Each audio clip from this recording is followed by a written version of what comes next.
Friends mayam ꯑꯩꯈꯣꯏꯒꯤ ꯁ꯭ꯇꯨꯗꯦꯟꯠꯁꯤꯡꯅ ꯃꯔꯨꯑꯣꯏꯅ software ꯗꯦꯕꯂꯄꯔꯒꯤ ꯂꯥꯏꯟꯗ ꯆꯠꯅꯤꯡꯕ ꯍꯥꯏꯇꯥꯔꯦꯀꯣ ꯍꯧꯖꯤꯛ ꯍꯧꯖꯤꯛꯁꯦ ꯑꯩꯈꯣꯏ ꯁꯣꯐꯋꯦꯌꯔ ꯊꯕꯛ ꯑꯣꯏꯅꯗꯤ ꯇꯧꯗ꯭ꯔꯤꯕ ꯑꯗꯨꯒ ꯁꯣꯐꯋꯦꯌꯔꯒꯤ ꯀꯦꯔꯤꯌꯔ ꯆꯠꯅꯤꯡꯕꯁꯤꯡꯅ ꯌꯥꯝ ꯇꯣꯏꯅ ꯍꯪꯕ ꯀꯣꯏꯁꯟ ꯑꯃ ꯂꯩ ꯍꯥꯏꯕꯗꯤ ꯑꯩꯈꯣꯏꯅ ꯐꯨꯜ ꯁ꯭ꯇꯦꯛ ꯑꯣꯏꯅ ꯍꯥꯏꯗꯤ ꯄꯨꯔꯥ ꯕꯦꯁꯤꯛꯇꯒꯤ ꯍꯧꯔꯀꯥꯟꯗ ꯐꯨꯜ ꯁ꯭ꯇꯦꯛ ꯐꯥꯎꯕ ꯋꯦꯕ ꯗꯦꯕꯂꯞꯃꯦꯟ ꯐꯨꯜ ꯁ꯭ꯇꯦꯛꯁꯦ ꯁꯤ ꯐꯥꯎꯕ ꯂꯣꯏꯕꯗ ꯇꯥꯏꯃꯤꯡ ꯀꯌꯥꯃꯨꯛ ꯆꯪꯒꯗꯧ ꯃꯥꯜꯂꯦ ꯀꯥꯏꯅ ꯍꯪꯕꯁꯨ ꯌꯥꯎꯏꯀꯣ ꯑꯩ ꯁꯤꯒꯤ ꯃꯇꯥꯡꯗ ꯑꯩ ꯚꯤꯗꯤꯑꯣꯁꯤꯗ ꯑꯩ ꯁꯦꯌꯔ ꯇꯧꯖꯒꯦ ꯑꯗꯨꯒ ꯑꯩꯈꯣꯏꯅ ꯐꯨꯜ ꯁ꯭ꯇꯦꯛ ꯗꯦꯕꯂꯞꯃꯦꯟ ꯍꯥꯏꯇꯥꯔꯗꯤ ꯐ꯭ꯔꯟ ꯑꯦꯟꯒꯤ ꯇꯦꯛꯅꯣꯂꯣꯖꯤ ꯃꯈꯩ ꯌꯥꯎꯒꯅꯤ ꯍꯥꯏꯕꯗꯤ ꯃꯔꯨꯑꯣꯏꯅ HTML CSS ꯑꯗꯒꯤ ꯖꯥꯚꯥꯁꯀ꯭ꯔꯤꯞ ꯌꯥꯎꯗꯣꯏꯅꯤꯀꯣ ꯑꯗꯒꯤ ꯍꯧꯖꯤꯛꯀꯥꯟꯗꯤ ꯔꯤꯌꯦꯛ ꯐ꯭ꯔꯦꯝꯋꯥꯔꯛꯁ ꯑꯃꯨꯛ ꯌꯥꯎꯗ ꯌꯥꯔꯛꯇ꯭ꯔꯦꯀꯣ ꯍꯧꯖꯤꯛꯀꯥꯟꯁꯦ ꯑꯗꯒꯤ ꯕꯦꯛ ꯑꯦꯟꯗ ꯍꯥꯏꯔꯒꯗꯤ ꯕꯦꯛ ꯑꯦꯟꯗꯗꯤ ꯗꯤꯐ꯭ꯔꯦꯟꯠ ꯄ꯭ꯔꯣꯒ꯭ꯔꯥꯃꯤꯡ ꯃꯌꯥꯝ ꯂꯩꯈ꯭ꯔꯦꯀꯣ ꯑꯗꯨꯅ ꯑꯩꯅ ꯚꯤꯗꯤꯑꯣꯁꯤꯗ ꯕꯦꯁ ꯇꯧꯔꯒ ꯍꯥꯏꯖꯗꯣꯏꯁꯤꯅ ꯖꯥꯚꯥ ꯐꯨꯜ ꯁ꯭ꯇꯦꯛꯀꯤ ꯃꯇꯥꯡꯗ ꯍꯥꯏꯖꯒꯦ ꯍꯥꯏꯕꯗꯤ ꯀꯅꯥꯒꯨꯝꯕ ꯑꯦꯅꯤ ꯃꯤꯁꯛ ꯑꯃꯅ ꯍꯥꯏꯗꯤ ꯅꯧꯅ ꯂꯥꯛꯏꯕ ꯀꯦꯟꯗꯤꯗꯦꯠ ꯑꯃꯅ ꯃꯍꯥꯛꯁꯦ ꯍꯥꯟꯅ ꯁꯤꯒꯤ ꯃꯇꯥꯡꯗ ꯈꯪꯗ꯭ꯔꯤꯕ ꯃꯤꯁꯛ ꯑꯃꯅꯦ ꯈꯜꯂꯁꯦꯕꯀꯣ ꯑꯗꯨ ꯃꯍꯥꯛꯅ ꯖꯥꯚꯥ ꯐꯨꯜ ꯁ꯭ꯇꯦꯛ ꯋꯦꯕ ꯗꯦꯕꯂꯞꯃꯦꯟ ꯑꯣꯏꯒꯦꯔꯥ ꯖꯥꯚꯥ ꯐꯨꯜ ꯁ꯭ꯇꯦꯛ ꯗꯦꯕꯂꯄꯔ ꯑꯣꯏꯒꯦꯔꯥ ꯍꯥꯏꯔꯤꯕꯁꯤ ꯑꯣꯏꯅꯕ ꯍꯣꯠꯅꯀꯥꯟꯗ ꯄꯨꯔꯥ ꯕꯦꯁꯤꯛꯇꯒꯤ ꯍꯧꯔꯀꯥꯟꯗ ꯀꯝꯄ꯭ꯂꯤꯠ ꯃꯍꯥꯛꯅ ꯋꯦꯕ ꯗꯦꯕꯂꯞꯃꯦꯟꯁꯤ ꯀꯝꯄ꯭ꯂꯤꯠ ꯍꯩꯕ ꯐꯥꯎꯕꯗ ꯇꯥꯏꯃꯤꯡ ꯀꯌꯥꯝ ꯆꯪꯒꯅꯤ ꯍꯥꯏꯕꯒꯤ ꯃꯇꯥꯡꯗ ꯚꯤꯗꯤꯑꯣꯁꯤꯗ ꯁꯦꯌꯔ ꯇꯧꯖꯒꯦ ꯑꯩꯈꯣꯏꯅ ꯃꯁꯤꯗ ꯃꯔꯨꯑꯣꯏꯅ ꯈꯪꯖꯤꯟꯒꯗꯧꯕꯁꯤ ꯇꯥꯏꯃꯤꯡ ꯀꯌꯥꯝ ꯆꯪꯉꯤ ꯅꯠꯇ꯭ꯔꯒ ꯆꯪꯗꯦ ꯍꯥꯏꯕꯁꯤ ꯇꯁꯦꯡꯕꯒꯤꯗꯤ ꯃꯤꯁꯛ ꯑꯗꯨꯒꯤ ꯍꯣꯠꯅꯕꯒꯤ ꯃꯈꯥꯁꯨ ꯌꯥꯝ ꯄꯣꯜꯂꯦꯕꯀꯣ ꯍꯥꯏꯕꯗꯤ ꯃꯤꯁꯛꯁꯤꯅ ꯌꯥꯝꯅ ꯁꯦꯔꯤꯌꯁ ꯑꯣꯏꯅ ꯍꯣꯠꯅꯕ ꯅꯣꯡꯃꯒꯤ ꯄꯨꯡ ꯑꯅꯤꯒꯨꯝꯕ ꯑꯦꯠꯂꯤꯁ ꯄꯨꯡ ꯑꯃ ꯑꯅꯤꯒꯨꯝꯕ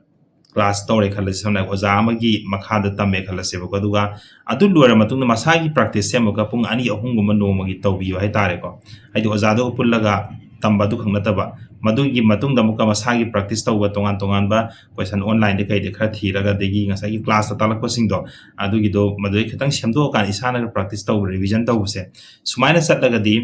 ꯅꯨꯡꯇꯤꯒꯤ ꯆꯠꯇꯧꯕ ꯃꯁꯤ ꯑꯩꯈꯣꯏ ꯅꯣꯡꯃ ꯈꯛꯀꯤ ꯋꯥꯔꯤ ꯅꯠꯇꯦꯀꯣ ꯁꯨꯃꯥꯏꯅ ꯅꯨꯡꯇꯤꯒꯤ ꯑꯩꯈꯣꯏꯅ ꯆꯠꯂꯒꯗꯤ ꯊꯥ 6-7ꯇꯁꯨ ꯑꯗꯨꯝ ꯐꯖꯅ ꯍꯩꯕ ꯉꯝꯃꯦꯕꯀꯣ ꯑꯩ ꯋꯥꯈꯟꯗ ꯑꯩꯈꯣꯏꯅ ꯉꯁꯤꯕꯨꯗꯤ ꯑꯦꯛꯁꯄꯤꯔꯤꯌꯦꯟꯁ ꯊꯦꯡꯅꯔꯛꯄꯗ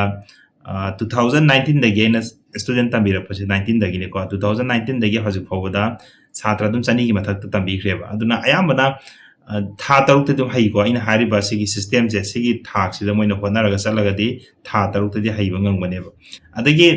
ꯀꯅꯥꯒꯨꯝꯕ ꯁ꯭ꯇꯨꯗꯦꯟꯠ ꯈꯤꯇꯪ ꯁꯦꯔꯤꯌꯁ ꯑꯣꯏꯗꯕ ꯍꯥꯏꯇꯥꯔꯦꯀꯣ ꯆꯍꯤ ꯑꯃꯗ ꯂꯣꯏꯕ ꯉꯝꯗꯕꯁꯨ ꯌꯥꯎꯋꯦ ꯆꯍꯤ 2 ꯇꯝꯕꯗ ꯍꯩꯇꯕꯁꯨ ꯌꯥꯎꯋꯦꯕ ꯑꯗꯨꯅ ꯃꯔꯨꯑꯣꯏꯅ ꯁꯤꯒꯤ ꯃꯇꯥꯡꯁꯦ ꯑꯩꯈꯣꯏꯅ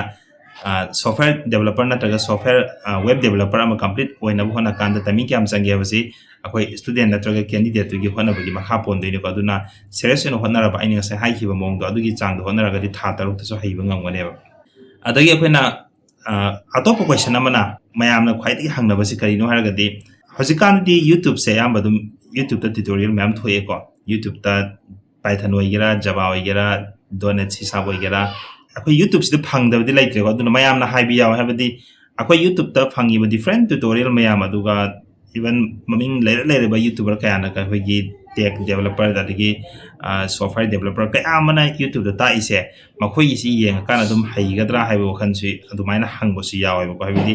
ꯑꯣꯖꯥ ꯅꯥꯏꯅ ꯑꯩꯈꯣꯏꯅ ꯇ꯭ꯔꯦꯅꯤꯡ ꯀꯝꯄꯅꯤ ꯑꯃꯒꯤ ꯃꯈꯥꯗ ꯇ꯭ꯔꯦꯅꯤꯡ ꯇꯧꯗꯕꯤꯗ ꯌꯨꯇ꯭ꯌꯨꯕꯇ ꯇꯧꯔꯒ ꯑꯗꯨꯃꯥꯏꯅ ꯍꯩꯒꯗ꯭ꯔꯥ ꯍꯥꯏꯕꯁꯨ ꯌꯥꯎꯋꯦ ꯁꯤꯗꯁꯨ ꯑꯃꯨꯛꯀ ꯌꯥꯝꯅ ꯗꯤꯕꯦꯠ ꯂꯩꯔꯤꯁꯦ ꯁꯤ ꯃꯇꯥꯡꯁꯤꯗꯅꯤꯀꯣ ꯑꯩꯒꯤ ꯑꯦꯛꯁꯄꯤꯔꯤꯌꯦꯟꯁꯇ ꯍꯥꯏꯖꯒꯦ ꯌꯨꯇ꯭ꯌꯨꯕꯁꯤꯗ ꯇꯧꯗꯣꯏꯁꯤ ꯔꯦꯀꯣꯔꯗꯦꯗ ꯚꯤꯗꯤꯑꯣꯅꯤꯀꯣ ꯑꯗꯨꯒ ꯃꯁꯤꯒꯤ ꯂꯥꯏꯟꯗ ꯆꯪꯕꯤꯔꯤꯕ ꯀꯦꯟꯗꯤꯗꯦꯠꯁꯤꯡꯅꯗꯤ ꯈꯪꯒꯅꯦꯕ ꯑꯩꯈꯣꯏꯅ ꯄ꯭ꯔꯣꯒ꯭ꯔꯥꯃꯤꯡꯁꯦ ꯑꯍꯥꯟꯕ ꯇꯝꯕ ꯃꯇꯝꯗ ꯑꯗꯨꯛꯀꯤ ꯃꯇꯤꯛ ꯃꯈꯣꯏꯁꯦ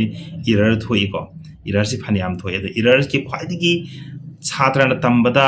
ꯃꯥꯅ ꯈ꯭ꯋꯥꯏꯗꯒꯤ ꯂꯨꯕ ꯇꯥꯟꯖꯥ ꯍꯥꯏꯇꯥꯔꯗꯤ ꯏꯔꯔꯁꯤ ꯁꯦꯝꯗꯣꯛꯄꯁꯤꯅꯦꯕꯀꯣ ꯏꯔꯔꯁꯤ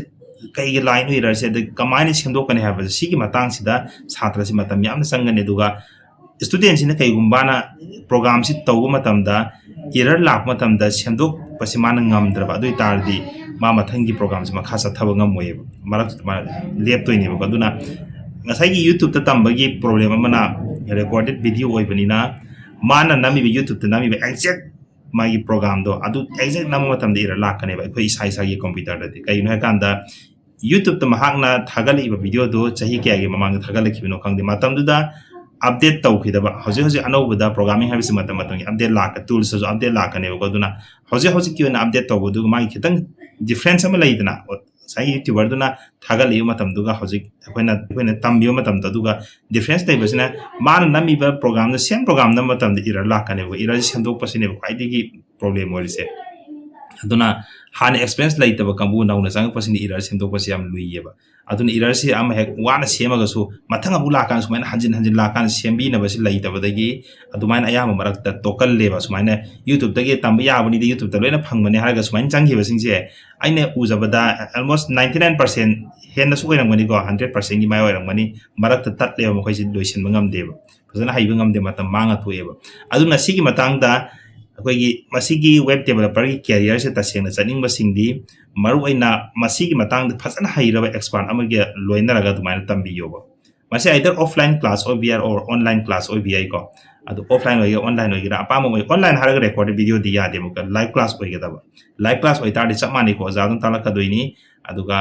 ꯅꯪꯅ ꯅꯝꯃꯤꯕ ꯀꯣꯗꯤꯡ ꯑꯗꯨꯁꯨ ꯑꯣꯖꯥꯗꯨꯅ ꯎꯔꯅꯤ ꯏꯔꯔꯁꯨ ꯃꯣꯏꯅ ꯁꯦꯝꯗꯣꯛꯄꯤꯗꯣꯏꯅꯤ ꯑꯦꯚ꯭ꯔꯤꯊꯤꯡ ꯑꯣꯟꯂꯥꯏꯟꯒ ꯑꯣꯐꯂꯥꯏꯟꯒ ꯑꯗꯨꯝ ꯃꯥꯟꯅꯩꯀꯣ ꯑꯗꯨꯒ ꯃꯁꯤꯒꯤ ꯃꯇꯥꯡꯗ ꯀꯅꯥꯒꯨꯝꯕꯅ ꯍꯥꯏꯕ ꯂꯩ ꯑꯣꯟꯂꯥꯏꯟꯗ ꯇꯝꯕꯗꯒꯤ ꯑꯣꯐꯂꯥꯏꯟꯗ ꯇꯝꯕꯅ ꯍꯦꯟꯅ ꯍꯩꯒꯦꯅ ꯑꯗꯨꯒ ꯀꯣꯗꯤꯡꯒꯤ ꯑꯣꯏꯅꯗꯤ ꯑꯩꯒꯤ ꯑꯦꯛꯁꯄꯤꯔꯤꯌꯦꯟꯁꯇ ꯍꯥꯏꯇꯥꯔꯦ ꯑꯣꯐꯂꯥꯏꯟꯗꯒꯤ ꯑꯣꯟꯂꯥꯏꯟꯗ ꯂꯥꯏꯚ ꯀ꯭ꯂꯥꯁ ꯇꯝꯕꯅꯦꯅ ꯍꯩꯕꯅꯦꯕ ꯀꯣꯗꯤꯡꯒꯤ ꯑꯣꯏꯅ ꯄ꯭रोग्रामिꯡꯒꯤ ꯑꯣꯏꯅꯗꯤꯀꯣ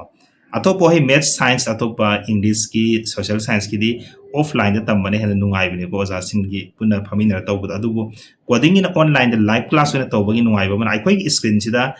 ꯉꯁꯥꯏꯒꯤ ꯑꯩꯈꯣꯏꯅꯁꯨ ꯎꯔꯅꯤ ꯑꯣꯖꯥꯗꯨꯅꯁꯨ ꯎꯔꯅꯤꯀꯣ ꯏꯁꯥ ꯏꯁꯥꯒꯤ ꯁ꯭ꯀ꯭ꯔꯤꯟ ꯃꯈꯩꯁꯦ ꯑꯗꯨꯅ ꯀꯣꯗꯤꯡꯒꯤ ꯄꯣꯠꯁꯤꯗꯤ ꯑꯩꯈꯣꯏꯅ ꯀꯦꯔꯦꯛꯇꯔꯁꯤ ꯄꯤꯛꯅ ꯄꯤꯛꯅ ꯂꯥꯛꯄꯅꯤꯅ ꯑꯦꯚ꯭ꯔꯤꯊꯤꯡ ꯑꯣꯖꯥꯁꯤꯅ ꯐꯖꯅ ꯃꯌꯦꯛ ꯁꯦꯡꯅ ꯎꯔꯀꯥꯟꯗ ꯑꯣꯖꯥꯗꯨꯅ ꯑꯩꯈꯣꯏ ꯏꯔꯔ ꯁꯦꯝꯗꯣꯛꯄ ꯉꯝꯃꯦ ꯑꯗꯨꯒ ꯑꯩꯈꯣꯏꯅ ꯑꯣꯖꯥꯗꯨꯅ ꯀ꯭ꯂꯥꯁ ꯂꯧꯕ ꯃꯇꯝꯗꯁꯨ ꯑꯩꯈꯣꯏꯅ ꯌꯦꯡꯕ ꯃꯇꯝꯗ ꯑꯦꯚ꯭ꯔꯤ ꯃꯥꯒꯤ ꯀꯦꯔꯦꯛꯇꯔ ꯍꯥꯏꯇꯥꯔꯦꯀꯣ ꯄ꯭रोग्राꯝꯗꯤ ꯀꯣꯗꯀꯤ ꯃꯌꯦꯛ ꯈꯨꯗꯤꯡꯃꯛꯇꯨ ꯃꯌꯦꯛ ꯁꯦꯡꯅ ꯎꯔꯀꯥꯟꯗ ꯍꯦꯟꯅ ꯑꯗꯨꯅ ꯍꯦꯟꯅ ꯍꯩꯕꯅꯦ ꯑꯣꯟꯂꯥꯏꯟ ꯍꯦꯟꯅ ꯍꯩꯕꯅꯦꯕ ꯀꯣꯗꯤꯡꯒꯤ ꯑꯣꯏꯅꯗꯤꯀꯣ ꯑꯗꯨ ꯂꯥꯏꯚ ꯀ꯭ꯂꯥꯁꯇꯤ ꯑꯣꯏꯒꯗꯕ ꯔꯦꯀꯣꯔꯗꯦड ꯚꯤꯗꯤꯑꯣꯗꯤ ꯌꯥꯗꯦꯀꯣ aduna maruena hariba lamsida changingiba masigi software gi line changingba maruen tobi dobusi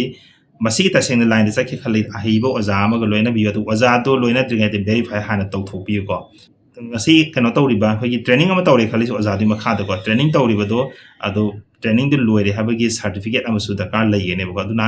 tambiba training coaching center oigira company oigira adu masu tasengna government da register tawbra habadu su madu ma check tawbiyo admission tawdringa da haitare ko oja na verify tawbiro magi experience tawbiro adagi magi qualification or mana project sagiba sing hana verify tawbiro adugi matungda certificate se karamba company da lakaduino habi sangbiyo aduga certificate se piyo de company se tasengna register body oibra habadu adu ma check tawbiyo adagi atop amana hogi timing se aina mamang de panjakhibudo akoina hekta tamaga tha ani ahumda haigane habadu madumadi expect tawbigano ko phani yamna kanna honaraga so at least tha taruk ti dum changane ba kitang tamno honaraga na sahi ama changba ani changba ya ko adugo serious oina honaraga di full time oina haitare full time oina phajana nukti gi honaraga di at least 6-7 months ta sudum maximum da adu phodu so dum web development para full stack oiba ngangbane ba ko